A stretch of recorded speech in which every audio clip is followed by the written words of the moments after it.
नमस्ते dear learners.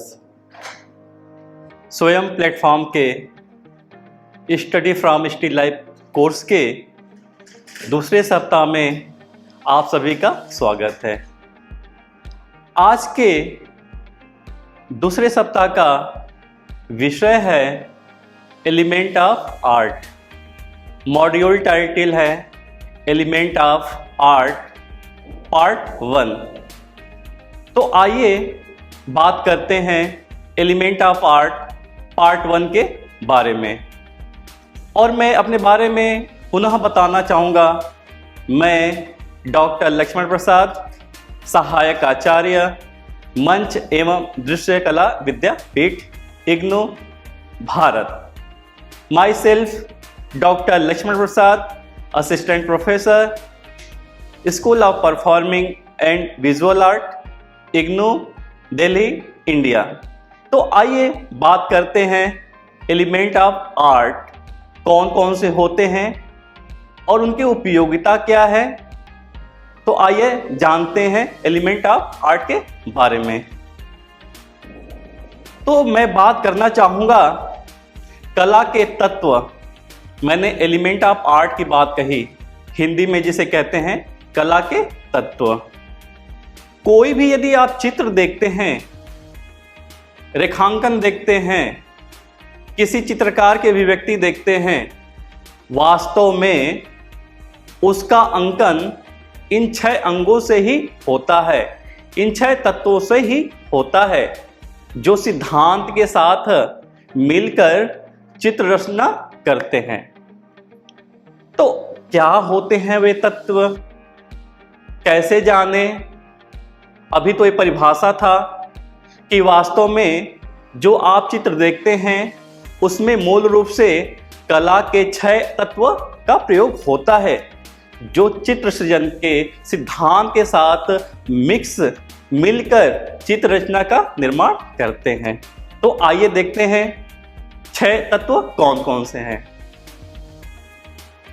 कला के तत्व मूल रूप से 6 माने जाते हैं, जिसमें लाइन, रेखा, फॉर्म, रूप, वर्ण, कलर, टोन, तान, टेक्सचर, पोत एंड स्पेस अर्थात अंतराल।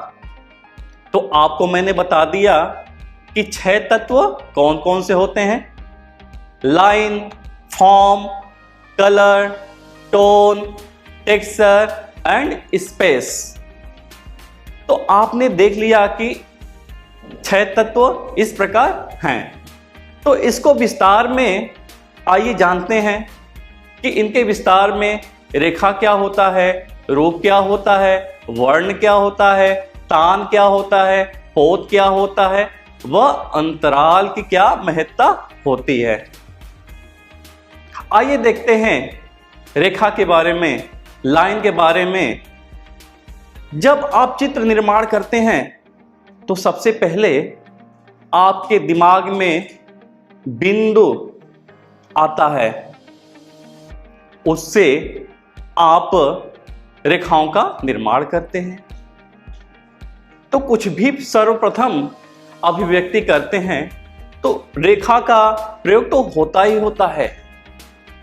और आप इस जगत में कहीं भी ध्यान से देखें तो आपको लाइन का आभास होता ही होता है। जैसे आप अभी कहीं भी आप बैठे हों, आप देखिए आपके बैठने के आसपास वर्टिकल, हॉरिजेंटल लाइन दिखता ही दिखता है। भवन के पार्टीशन की बात करें, सीलिंग के लाइन की बात करें तो आपको आभास होगा। आइए अब चलते हैं बाहर की दुनिया में, अर्थात रोड पे। जब आप रोड पे चलते हैं, लंबी सड़क है, तो रोड एक मोटी रेखाओं का आभास कराता है। आइए गांव की तरफ चलते हैं। जब आप खेत खलिहान को देखते हैं तो 2 खेतों के पार्टीशन का जो मेड़ होता है वह एक लाइन के रूप में ही दिखता है। सीधा भी हो सकता है और जिगजैग भी हो सकता है। आपने देख लिया। आप और भी ध्यान से देखिए, जो ट्रेन के पटरी होती है उसको भी ध्यान से देखिए, एक लाइन के रूप में ही आपको दिखता है। प्रकृति की बात कर लेते हैं।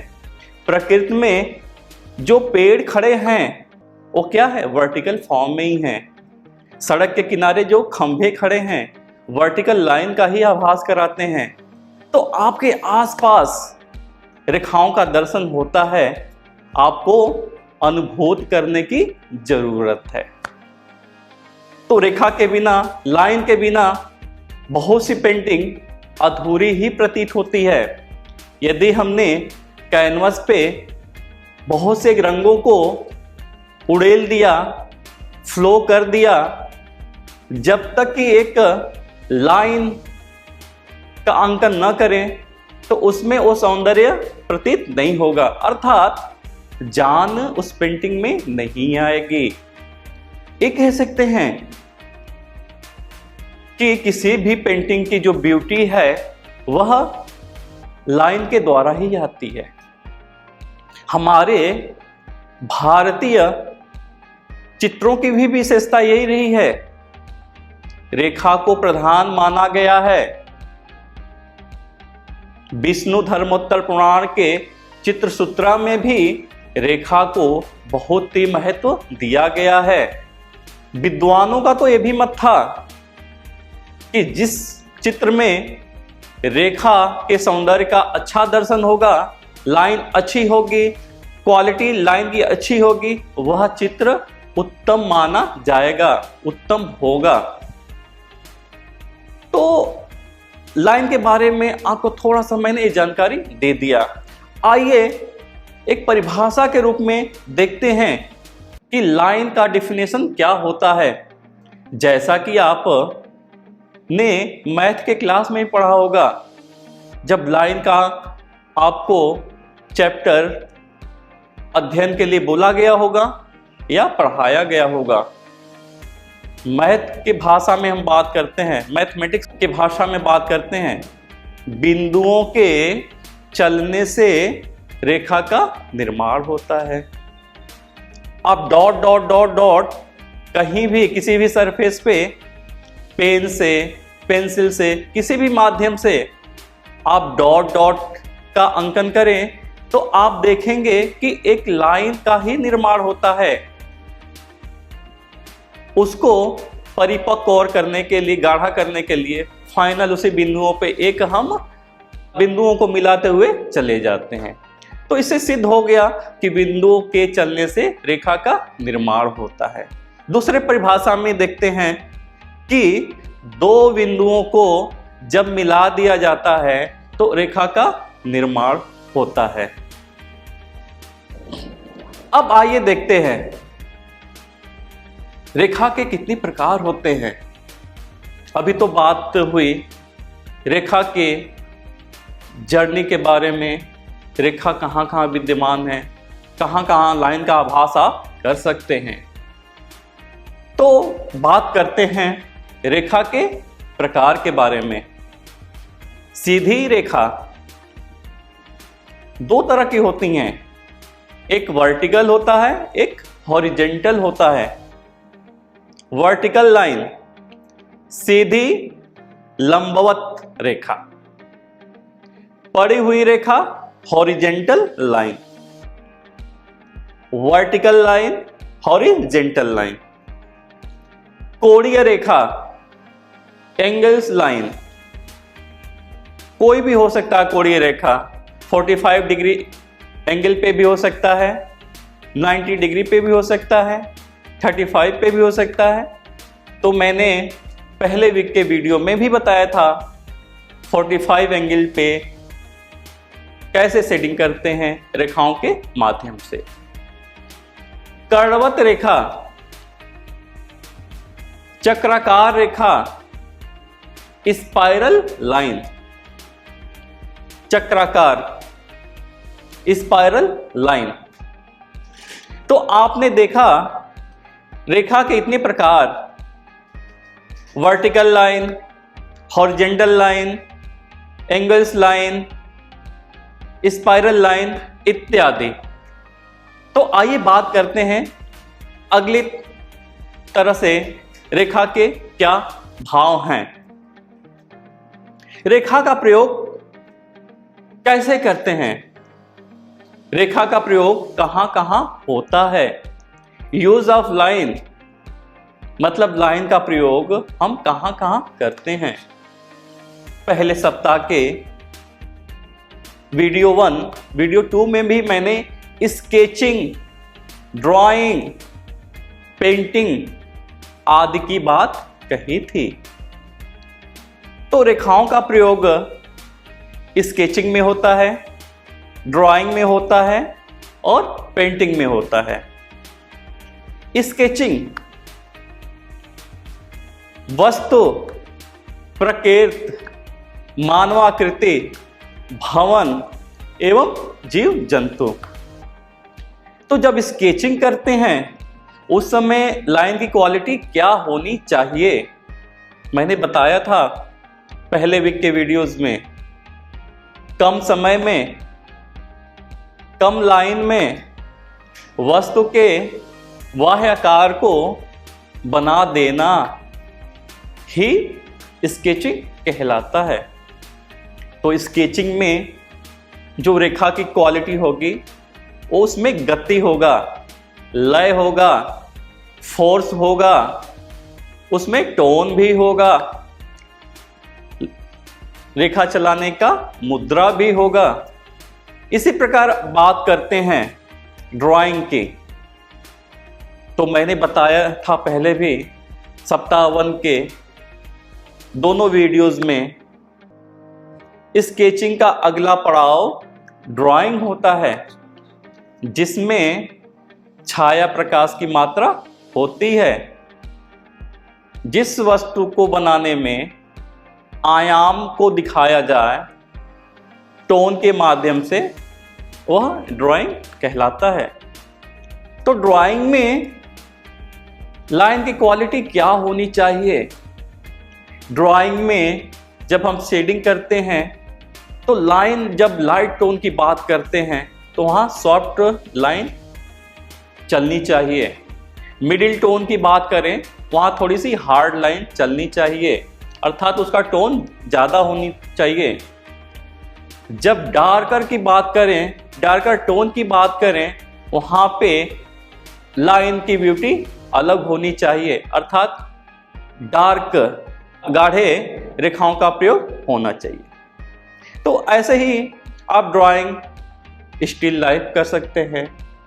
प्रकृति में पेड़ पौधे हैं, उसके तने, पत्तियों आदि के भी अंकन कर सकते हैं। अब पत्तियों के निर्माण में रेखाओं का गुण कैसा होना चाहिए। जब तना बनाते हैं उसमें क्या रेखाओं का गुण होना चाहिए, कैसे चलाया जाए। जब ह्यूमन फिगर की स्टडी आप कर रहे हैं उस समय आपके लाइन की क्वालिटी क्या होनी चाहिए। भवन, आर्किटेक्चर का जब हम स्टडी करते हैं तब उस समय लाइन की प्रधानता क्या होनी चाहिए। उसमें वर्टिकल, हॉरिजॉन्टल लाइन सबसे ज़्यादा आपको दिखेगा। इसके बाद जीव जंतु आदि का अध्ययन जब आप करेंगे तो कैसी लाइन का प्रयोग आप करेंगे। इसके बाद देखा जाए पेंटिंग अर्थात चित्रांकन, मूल रूप से दृश्य चित्र या मनोभाव चित्र इसके अंतर्गत आते हैं।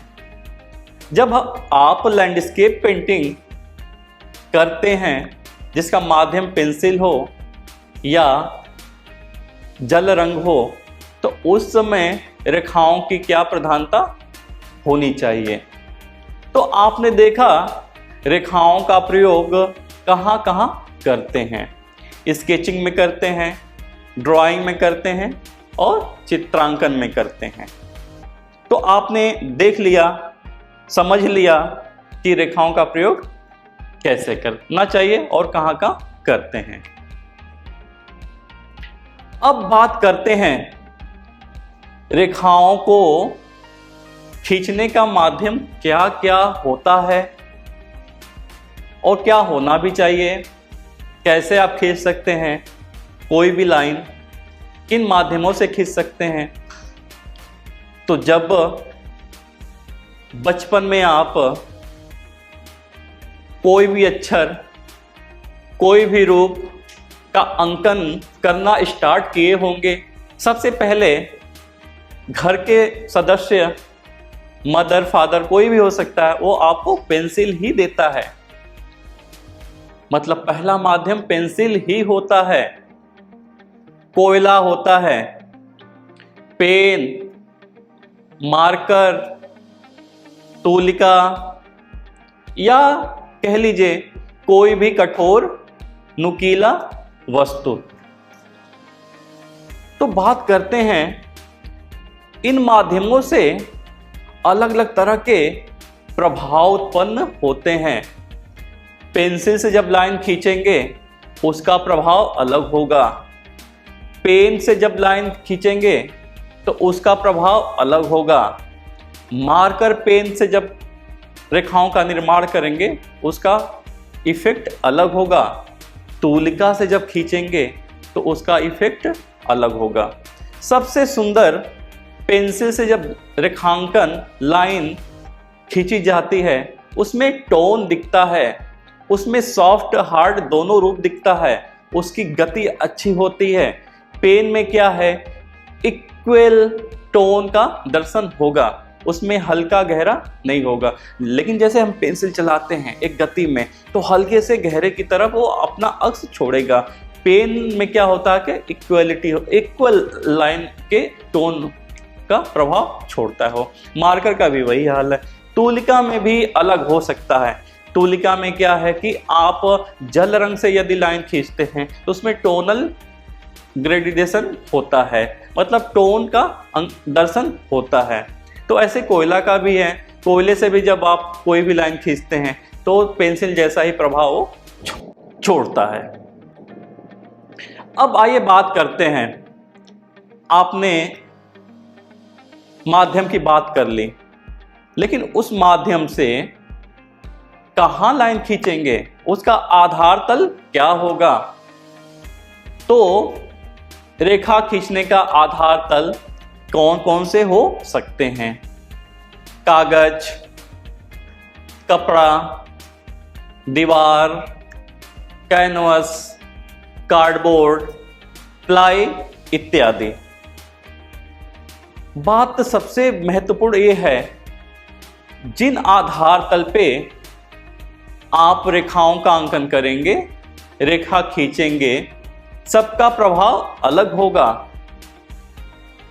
कागज पे पेंसिल से खींचते हैं जब लाइन, उसका प्रभाव अलग होगा। पेन से जब खींचेंगे उसका इंप्रेशन अलग आएगा। कलर से, जल रंग, एक्रिलिक कलर से आप रेखा का अंकन करेंगे तो अलग प्रभाव देगा।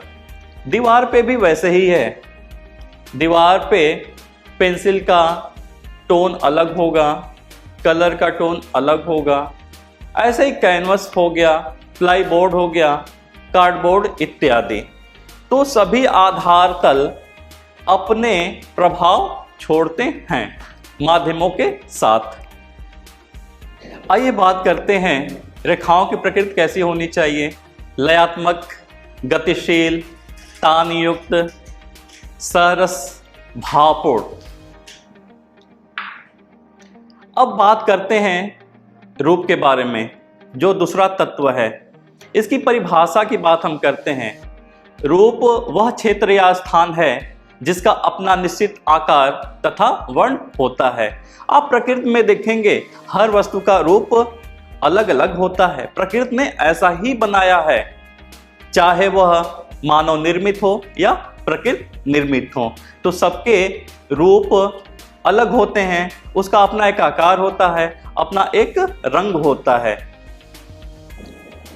रूप दो तरह के होते हैं, एक सिमेट्रिकल होता है, एक नॉन सिमेट्रिकल होता है। जैसा कि मैंने आपको बताया था फर्स्ट वीक के दोनों वीडियो में, सममित असममित फॉर्म क्या होते हैं आप अपने घर में भी देख सकते हैं। किचन में, डाइनिंग हॉल में किचन में जितनी भी वस्तुएं प्रयोग में आती हैं, सिमेट्रिकल और नॉन सिमेट्रिकल। आप ऑब्जर्व कीजिए, पानी पीने का गिलास, पानी लेने का मग, दो उदाहरण से मैं आपको बताऊंगा। ग्लास जो है सिमेट्रिकल फॉर्म में ही आता है, जो मग होता है नॉन सिमेट्रिकल में ही आता है। बात करते हैं प्रकृति की, प्रकृति में जो पेड़ हैं नॉन सिमेट्रिकल ही होगा। तो आप फॉर्म में सिमेट्रिकल और नॉन सिमेट्रिकल के बारे में जान गए। जैसा कि मैंने पहले भी वीडियो में आपको बताया था फर्स्ट वीक के, कि सिमेट्रिकल क्या होता है। जब किसी भी रूप को वर्टिकल लाइन से दो पार्ट में डिवाइड कर दें और दोनों पार्ट इक्वल दिखें, इक्वल हों, वो सिमेट्रिकल होता है। इसी का अपोजिट नॉन सिमेट्रिकल। जब वर्टिकल लाइन से किसी भी फॉर्म को दो पार्ट में विभाजित कर दें, डिवाइड कर दें, तो लेफ्ट और राइट दोनों भाग इक्वल ना हो, मतलब समान ना हो, तो असममित, नॉन सिमेट्रिकल। तो आप फॉर्म को ऐसे नेचर में और अपने आसपास के वातावरण में देख सकते हैं। आप रूप के बारे में हमारे शिल्प शास्त्रों में भी देख सकते हैं, जैसा षडंग, रूप भेदः प्रमाणानि भाव लावण्य योजनम सादृश्य वर्णिका भग्गम इति चित्र षडंगकम। यशोधर पंडित ने श्लोक दिया, उसमें रूप भेद के बारे में विस्तार से उन्होंने बताया। रूप के कितने प्रकार होते हैं आइए देखते हैं। आयताकार, त्रिभुजाकार, अंडाकार, वर्गाकार, वृत्ताकार। तो इस तरह के रूप का आप दर्शन कर पाएंगे। तो रूप के ये प्रकार हो गए आयताकार, त्रिभुजाकार, अंडाकार, वर्गाकार और वृत्ताकार। इसके बाद बात करते हैं रंग के, जो सबसे बड़ा इंपॉर्टेंट महत्व रखता है। इसकी परिभाषा की बात करते हैं। वर्ण एक प्रकाश का गुण है जो हमारी आंख के रेटिना से होते हुए मस्तिष्क पर अपना प्रभाव छोड़ता है। तो आपने महसूस कर लिया, कभी आप ध्यान दीजिए, प्रकाश में ही हमेशा आपको रंग दिखाई देता है, अंधकार में नहीं दिखाई देता। तो इससे आप जान पाएंगे कि वर्ण एक प्रकाश का गुण है। वर्ण के प्रकार, कितने तरह के वर्ण होते हैं? Primary colour, secondary colour, opposite colour, प्राथमिक रंग, द्वितीयक रंग, विरोधी रंग। प्राइमरी कलर में कौन कौन से रंग होते हैं? Yellow, red, blue. Secondary colour में कौन कौन से कलर होते हैं? Orange, green, violet. विरोधी रंग में कौन कौन से रंग होते हैं? आप सबसे ध्यान इस बात पे दीजिए, जब दो प्राइमरी कलर को एक साथ मिलाते हैं उससे सेकेंडरी कलर बनता है। जो प्राइमरी कलर में रंग बचता है वह उसका विरोधी कलर कहलाता है। बात करते हैं एक उदाहरण के साथ। येलो रेड मिलाएंगे, ऑरेंज कलर बन जाएगा। तो प्राइमरी कलर में कौन सा कलर बचा? ब्लू। तो उसका अपोजिट कलर कौन सा होगा? ऑरेंज का ब्लू। ऐसे ही आप घर पे प्रैक्टिस कीजिएगा, एक चार्ट बनाइएगा जिसमें प्राइमरी कलर 3, सेकेंडरी कलर 3, और जो मिला के सेकेंडरी कलर बच रहा और जो प्राइमरी कलर का एक कलर बच रहा वो उसका अपोजिट कलर होगा। इस कलर के बारे में जब हम कलर में स्टिल लाइफ करेंगे उस समय हम बात विस्तार से करेंगे। तो आपने देखा कि कला के तत्व इस मॉड्यूल में एलिमेंटा पार्ट 1 पे मैंने 3 तत्वों की बात की। Line, form, colour. संक्षेप भी था, विस्तार भी था। तो आप जितनी भी बातें मैंने आपको बताई है उसको बार बार आत्मसात कीजिए। शब्दों को पकड़िए, शब्दों को बार बार अपने सबकॉन्शियस माइंड में ले जाइए, कॉन्शियस में भी उसको यूज कीजिए, बातचीत में यूज कीजिए, तो आप उस शब्दों के फैमिली में अपने आप को फील करेंगे, अर्थात वो शब्द आपके फेमिलियर हो जाएंगे। जब आप स्टडी की बात करेंगे, स्टिल लाइफ की बात करेंगे, तो आप लाइन की बात करेंगे, फॉर्म की बात करेंगे, कलर की बात करेंगे ही करेंगे। तो प्रयोग बार बार आपको करना है। मैंने लाइन के बारे में विस्तार से आपको बताया, फॉर्म के बारे में बताया, जो प्रकृति में विद्यमान वस्तुएं हैं, सबके अलग अलग फॉर्म हैं, और सभी फॉर्म के कलर भी अलग होते हैं जो प्रकृति में विद्यमान हैं। रंगों के भी बारे में मैंने आपको बताया कि प्राइमरी कलर, सेकेंडरी कलर और अपोजिट कलर, और प्राइमरी कलर से ही सेकेंडरी कलर का निर्माण होता है। अपोजिट कलर जो सेकेंडरी कलर बनता है, प्राइमरी कलर में जो कलर बचता है वही उसका अपोजिट कलर होता है। तो प्राइमरी से कौन सा सेकेंडरी बना, आपने देखा ऑरेंज, ग्रीन, वायलेट। जो सेकेंडरी कलर बना है, प्राइमरी कलर में जो रंग बचा है वो उसका अपोजिट है। आप देख लीजिए ध्यान से। तो चार्ट के बारे में मैंने बताया कि आप ऐसे चार्ट बनाएं और ऐसे मूल्यांकन उसका करें। तो आशा करता हूं कि आप सभी एलिमेंट ऑफ पार्ट के तत्व के बारे में विस्तार पूर्वक जान गए होंगे और उसके शब्दों को भी आप पकड़ लिए होंगे। इस वीडियो को देखने के बाद पुनः ऑब्जर्व करें और नोटबुक में जरूर लिखें। केवल सुनने से नहीं होगा, जब तक कि उसको आप नोटबुक में आप नोट नहीं करेंगे, दोबारा उसको आत्मसात नहीं करेंगे। तो आइए मिलते हैं अगले वीडियो में इसी सब्जेक्ट के साथ। धन्यवाद।